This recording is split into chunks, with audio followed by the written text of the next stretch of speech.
KIT. Today he will present his work on failure recognition for object detection, which was also published at the conference on uncertainty in AI.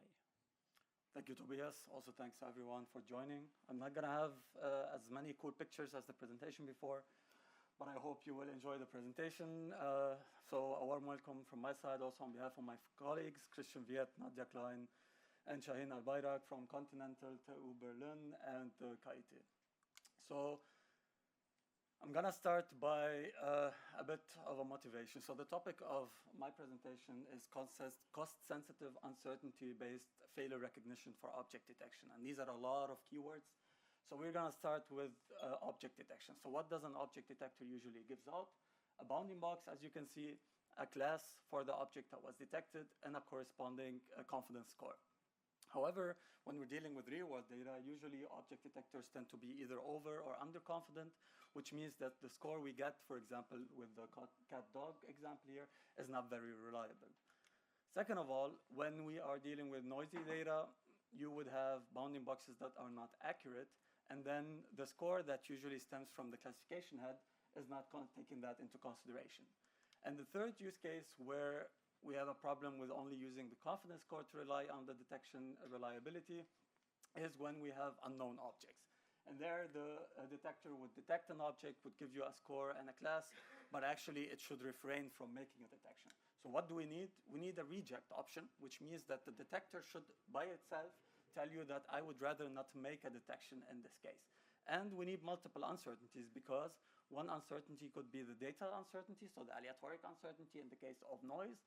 Another would be epistemic uncertainty, that is the model uncertainty in the case of unseen objects. In the previous work of ours, we saw that uncertainty, in this case the aleatoric localization uncertainty, in average can separate between false and correct detections, as you can see by the curve. However, there's also an overlap. So whether it's for the true positives and false positives classification or the localization, the uncertainty could identify false detections, but if we set a threshold at any point, we will either keep false detections or we will lose correct detections. So with that, we come to the first keyword, which is cost sensitivity. So if we set up a thresholding cost matrix where we have correct and false detections, and on the each row, post-thresholding, we have zero cost for correct detections that remain and zero cost for false detections that are correctly removed.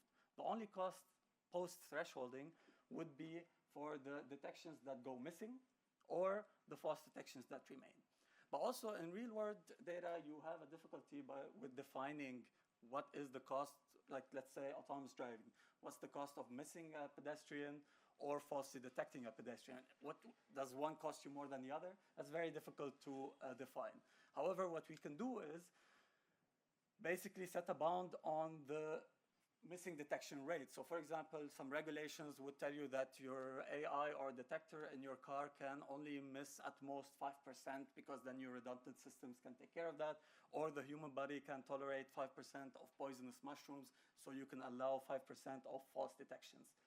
So we set a rate on, or a budget in this case, on the count of missing or false detections. So either or depending on the use case. And therefore, we have now a cost-sensitive thresholding approach that we introduce into the detector.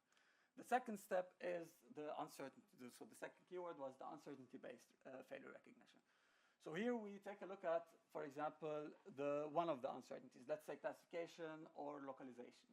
And you can see that for classification, it's maybe intuitive because it's between 0 and 1. But for localization, it's based on pixels. So do you say like 6 pixels is too much, or 20 pixels, or 100? So it's very difficult to define. And even more so when you combine them and then the values mean nothing. So you have a difficulty knowing where to put your threshold. So in this case, what we do is we automate the thresholding process based on the budget that you define either on the false detections or the correct detections. So what do we have here? We have the ROC curve. And there, what we have on the y-axis would be the true positive rate. So that means how many failures does this uncertainty threshold actually correctly remove. And the false positive rate, which would be how many correct detections would go missing or we would lose. So if you say that I want to give up 5% of my correct detections, you would see that you would get around 75% of your false detections removed. On the other hand, if you have the other use case and you say, I can only allow 5% of failures to remain, you see that you would lose around 20% of your correct detections. And there you would have basically directly the uncertainty threshold that is optimal for the given budget. But you also would like to know how good this thresholding process is. So we have the metrics for both use cases that are directly extracted from basically the ROC curve. And not necessarily if, I don't know, you remove 5% of your correct detections and get 75% of your false detections removed, that's good for your detection performance. So we retrace the thresholding performance to the detector performance and set some requirements that are necessary for the thresholding to be worth it, basically. Because if you have 5 false detections and you lose 2,000 correct detections, is it really worth it? So this is, in a sense, a full-on system to evaluate that. The third step is we have multiple uncertainties. And with multiple uncertainties, as I said, the problem would be the optimal combination. So what we do is we have the weighted sum of the different uncertainties, so localization, classification, aleatoric, epistemic. And we have a weight vector for each of these uncertainties. And basically, we calculate the ROC curve performance. And that's like, for example, these two loss. How many correct detections do we lose, or how many false detections do we keep across different IOU thresholds, which is the tau below. And there, with any black box optimization algorithm, consider it a hyperparameter optimization. What you want to do is you want to push the blue curve to the utmost left corner, and you get the optimal weights that would do that. So in the end, how would that look like? You have your correct detections, false detections, missing detections, and the background. This is the classification of your detections that come out of your detector. We take the uncertainties, so we only need the uncertainties. We don't need access to the detector at all. They go into the loop of finding the optimal combination, the optimal threshold, and evaluating that. Then we filter the detections so that some correct detections are lost. They go into missing. And most of the false detections, hopefully, if your uncertainty is reliable, go into background. What uncertainties do we look at? It would be the model uncertainty, as I mentioned, and the data uncertainty. In that case, aleatoric, so where we have noise, epistemic, where we have no data. For epistemic, we check out MC dropout and the entropy over the logits of the classification head.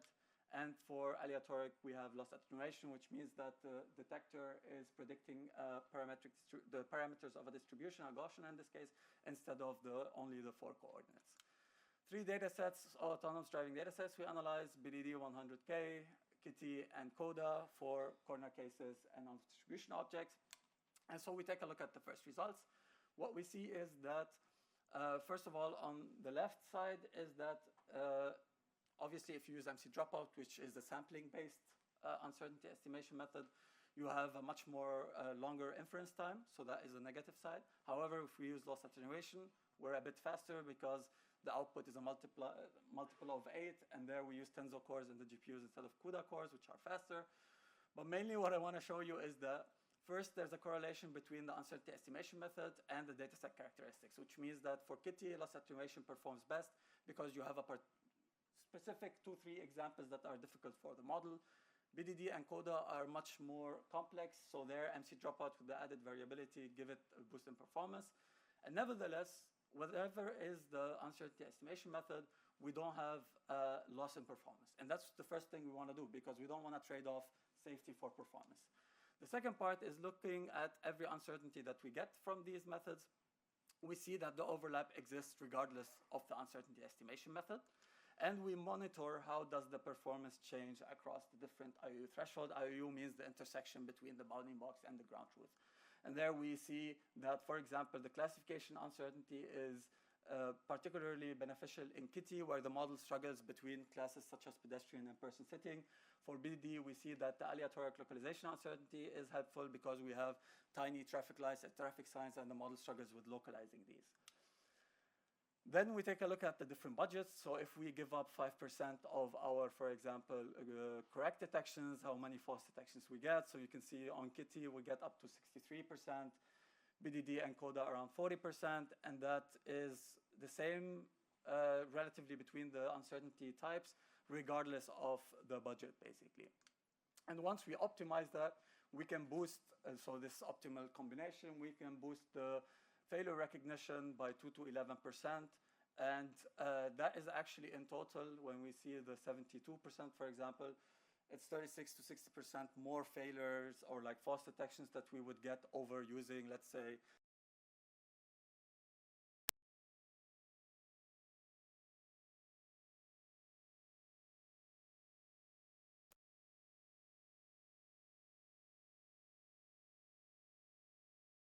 in the shadows. Or what you can also use it for is find images where the detector is not making any mistakes, and these could be considered as pseudo labels. So what do we have? We have, in this work, defined cost sensitivity, automated the thresholding process. We investigate the different uncertainties and their optimal combination, and introduce an evaluation process. What we get is a model-agnostic failure recognition framework, which is also application agnostic, so it's not only for autonomous driving. You can use it whatever application you have. The uncertainty estimation that we end up using is only loss attenuation and entropy, so you don't have any inference time cost. The only thing you have is the increase in parameters that is very small because you only use basically the modeling of the uncertainty in the localization head. And last but not least, what we see in these two spider plots is a considerable reduction in false detections across, in this case, both data sets for a small loss in correct detections, and in the end, a better performance based on the MIOU and also better accuracy. Thanks a lot for listening. The paper barcode is there, or QR code. If you have any questions, feel free to reach out.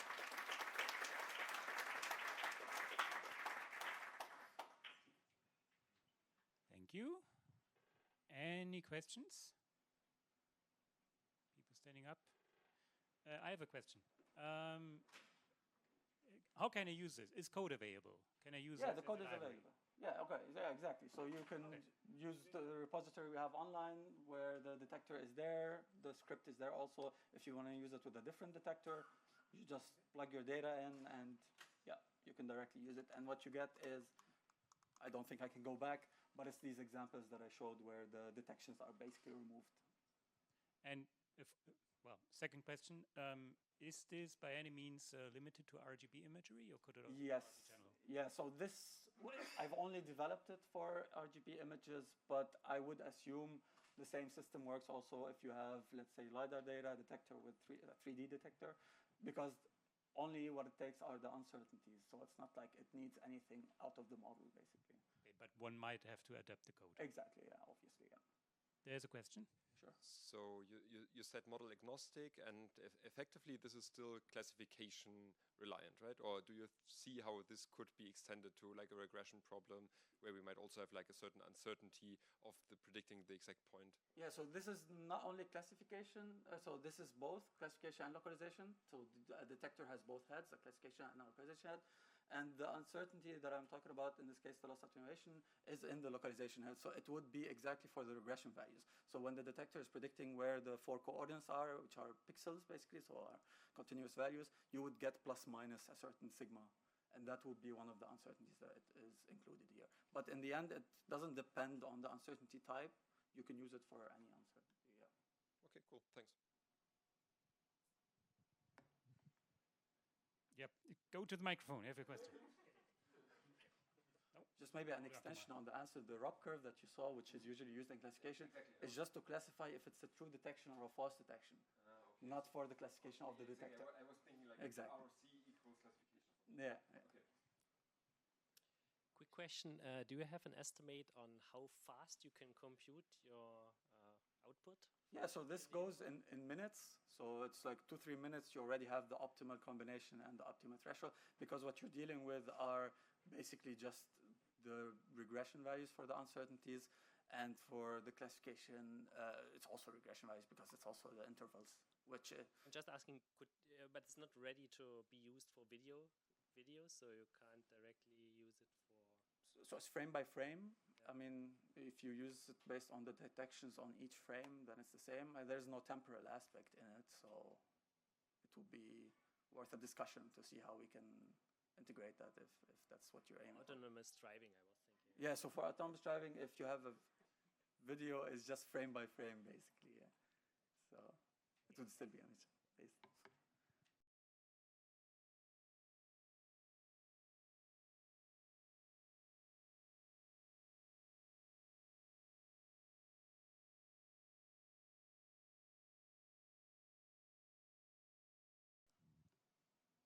All right, then thank you again.